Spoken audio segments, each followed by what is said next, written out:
Hey everybody, it's Josh at Walnut Ridge. Today I want to talk about, it's kind of a couple things, but the main focus of it is just going to be a maintenance issue, and it's just a simple one as far as keeping the unit clean.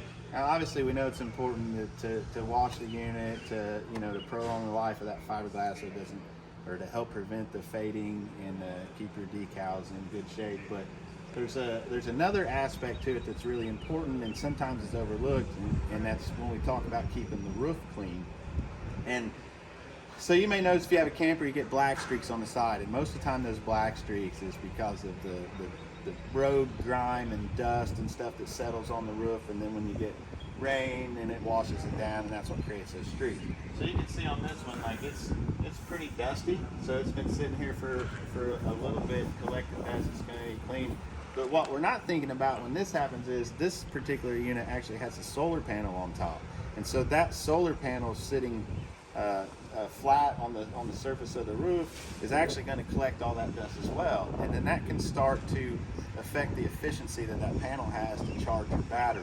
So you're going to get lower output from that panel. So it's very important that we get up there and actually clean that off too, and it's super easy to do.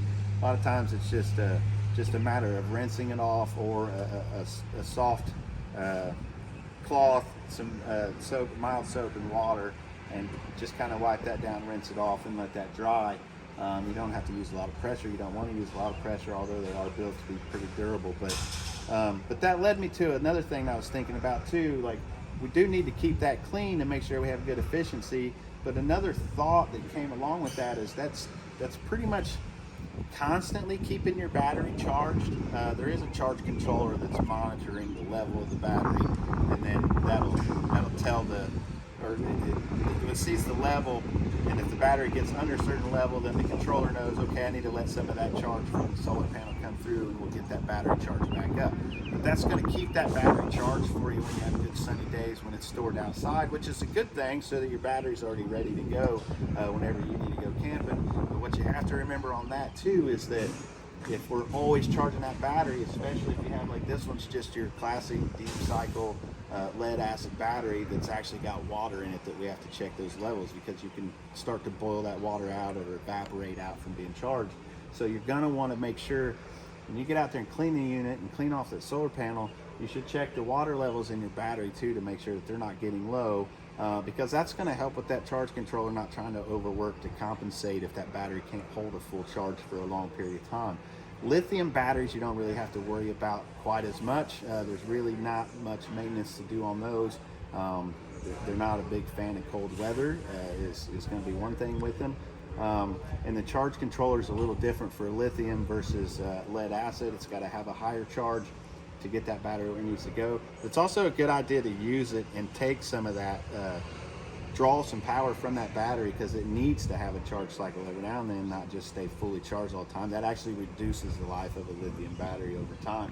And another thing that made me think, or that I thought about when I was thinking of all this other stuff too, is if you have your tow vehicle parked in front of it, maybe you plugged it into your 7-way to use your charge line to get things working or have full power when you're running it, or maybe you just parked it in the driveway and you're not going to be leaving for a couple weeks, and you have another vehicle you're using, so you just left it parked there ready to go on your next trip. It's a good idea probably to unplug that 7-way cord, because we don't want to backfeed and overcharge the vehicle battery as well being plugged into it. Now the charge controller is going to take care of that, but it's going to get different readings when it has two sources coming in, so it actually might put more of a charge out to those batteries. So just some things to think about with everything changing and adding solar and different types of batteries. There's a lot more involved as far as maintenance and some small things that you have to do to keep the life of all those components as they're expected to be for a long time. So but brings us all the way back to the maintenance. Number one thing, just make sure you're keeping that unit clean.